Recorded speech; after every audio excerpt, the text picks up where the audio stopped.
Sudah pernah dengar tari Sajojo dari Papua? Tari ini bukan sekadar gerakan biasa loh. Setiap gerakan energik dalam tari Sajojo punya makna mendalam, yaitu simbol semangat kebersamaan dan pergaulan. Uniknya, tarian ini bisa ditarikan oleh siapa saja, kapan saja, tanpa batasan usia atau gender. Musik pengiringnya yang ceria langsung bikin kita ingin ikut bergoyang. Tari Sajojo adalah cerminan sejati dari keramahan dan kegembiraan masyarakat Papua. Gimana?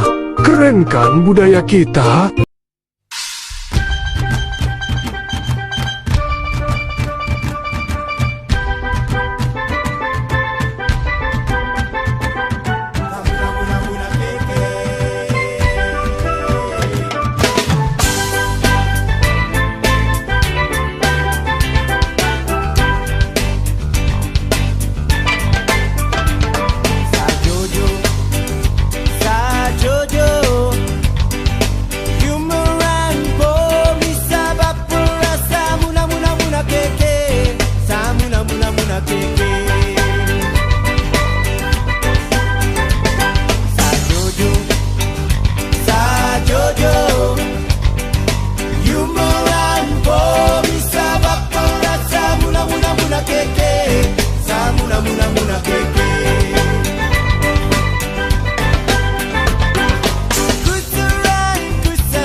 The beautiful girl that I met made in Japan.